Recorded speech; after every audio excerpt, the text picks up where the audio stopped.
Alright guys, welcome back to another Big Al Devlin video. Right, so a couple of days ago I released another Big Al's workout video. If you haven't seen any of them, check them out, they're quite fun, especially the last two that I've done and the new sort of editing style, nice dubstep music background and all the rest of it. But I've had a few questions from people asking, how long do I train and what sort of regimes I do to, be able to do what I do in those videos, and obviously asking advice for themselves. Now, obviously, I'll answer their personal questions in the comment section, but I thought it's quite a good video to actually cover it as a general topic. What do I do so that you can see, behind the scenes, which you don't see on camera, to be able to lift what I do in the videos that you watch. Now, I'm not like humongously strong, but I'm pretty strong, and I'm pretty fit with it, and all the rest of it. Okay, so I'm fairly balanced, believe it or not, but I do tend to obviously specialize more towards strength, but I'm not a competitor. Okay, I do this purely for fun. So if you were to compete, you'd possibly go a little bit harder, or you'd focus your training a lot more. Okay, you wouldn't go as broad as what I do with my training. That's the only thing I would say. Okay, so to start off with, how often do I train in a week? That's more like asking how long is a piece of string, because it depends what you define as training. Everyone has a slight definition of what a workout or training or cardio is. But we'll try and answer the question here now as precisely as possible. If I basically try and take you through what I would normally do in, say, a week, and it gives you a rough idea on what I'm doing, what I'm training and what I'm working out, and the sort of additional stuff that I do on the side. As I say, this is kind of behind the camera look, so to speak. So basically what I do is 4 days a week, I will have dedicated weight workouts. So on a Monday, a Wednesday, a Thursday and a Friday, I will always train unless I'm injured or something along those lines, which hasn't happened for a long while, touch wood. There's no wood. Shit. Yeah. Anyway, touch wood. I don't, I'm a lot cleverer up here now the way I train. I don't push myself to the same degree that I used to, but I push myself harder in other ways that don't injure me, essentially. So unless I'm injured, I will train 4 days a week. I've given you the days that I train. And in those workouts, I will do purely weights and weights only. I will dedicate each workout each day to a particular muscle group or to a particular kind of related muscle groups. So for example, one day I might do chest, and I might just keep it to chest, and I'll focus every workout that I do typically around one of the classic compound lifts. So I'll do either bench press, deadlift, squat or shoulder press. Okay, and so obviously if I was doing a chest workout, my first and primary part of my workout would be bench press, and I could leave it at that if I wanted to, just focus on bench press and do nothing else. Sometimes that's what I do, and when I do those kind of workouts, my workouts tend to last 45 minutes when I'm focusing just on the compound lift, and that is it. Especially when I'm by myself, it may even be 30 minutes, but normally about 45 minutes, okay? But then what I'll do is I may then add accessory workout to that. So I'll do pec deck, dumbbell work, things like this, and the workout tends to get a little bit longer. Obviously, sometimes I have a training partner with me, as you've seen, the beast. And obviously, when you're training with someone, they've got to do their sets, but that doesn't tend to add on to the workout too much, because they're training in your rest period. So I don't rest long. The sets don't last long, so it doesn't really add that much time. Maybe 10 minutes onto the workout. That's all. But what you do is you feed off one another. You get fired off on one another's energy. And so the workout, when I've got my training partner with me, can last anywhere up to 2 hours, okay, between 45 minutes and 2 hours, but typically around the 1.5 hour mark is what we tend to hit. But that will be because when we're together, we tend to really push it, as I say. And let's take that chest workout for an example. We'll do our compound lifts, we'll do our chest, and I can go a little bit heavier because I've got a spot, right? So I can do a little bit more work than I would normally do it by myself. And then we might do some additional work. We like to do some pec deck and cable work. And then we'll also hit triceps, because triceps are a great muscle group to train alongside chest because they're used in the bench press movement. So you can see how the workouts are kind of focused. I always do these in the morning. So early morning, I'm down the gym and I'm doing my weights, okay? However, weights is not just the only thing I do. There are things that I do behind the camera, as I say, that I don't really share with you guys on the videos. Now, you see a little bit, obviously, you see my martial art. So I do a little bit of martial art training here and there. At the moment, that's kind of very sporadic because my sparring partner, who I've sort of organised to do sparring with, unfortunately broke their fist and got 5 fractures in their hand. So they're out for 4 weeks, but in about 4 weeks' time, I'm hoping to have a sparring partner, a regular sparring partner, with whom I can share videos with you of me sparring with them. So hopefully get some regular sparring. But beyond my martial arts, again, there is more structured workouts that are still going on behind the scene that I don't film because I just think they're boring for you guys to watch, or I just forget to film it, or it's very hard to film, one of the two. Okay, so we've already established that I train 4 days a week. I do weight training, okay? Every day that I do weights, I will also go down for a second workout in the afternoon, typically around 2 or 3 o'clock in the afternoon. And I will go there and I will do conditioning work in the gym with resistance work. So it is kind of weights, but it's not weights. It is weights, but it's for like abs. For example, I'm doing abdominal crunch work on the machine. I'm doing hip flexors and hip adductors work, and I do calves and things like this. So I do a lot of the kind of muscle groups that I'd forget to do or wouldn't give a dedicated workout to do in the afternoon after my primary weights workout. At the end of this workout, I also do my cardio, my gym cardio, okay?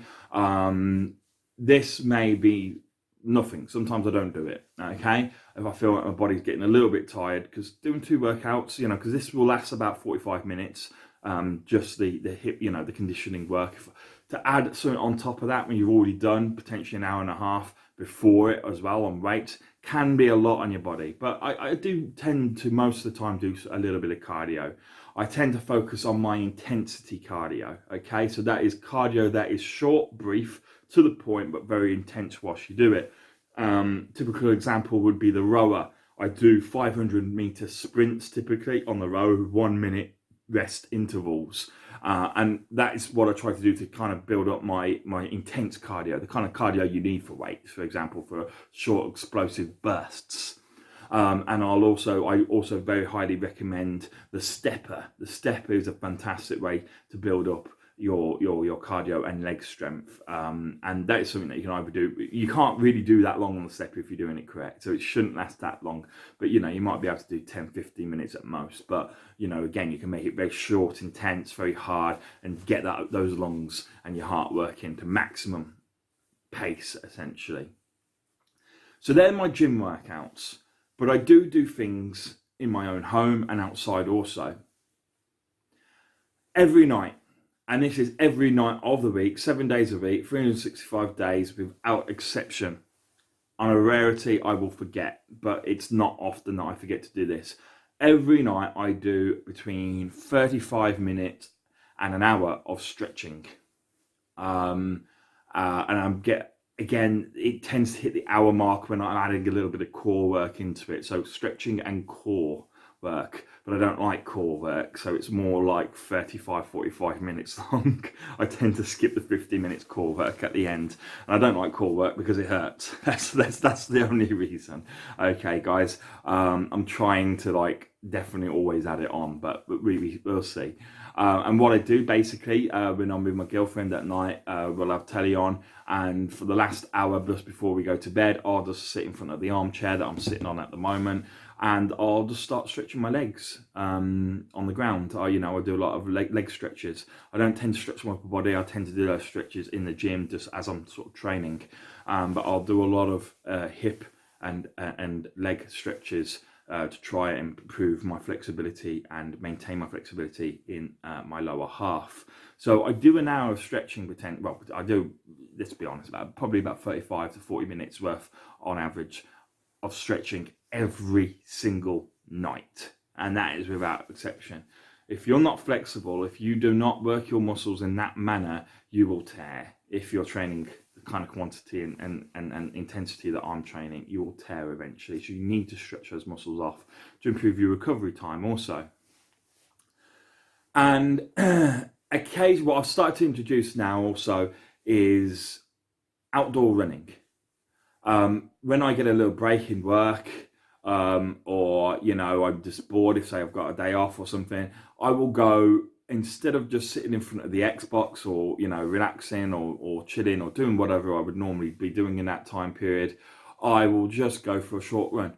Okay, if I've got a bit of time on me, I'll go for a 2-mile run, which is roughly 3.6 kilometers. That's kind of distance. So I'll do around about a 2-mile run. And I'm not a fast runner. I'm a shit runner. I really am. Always have been.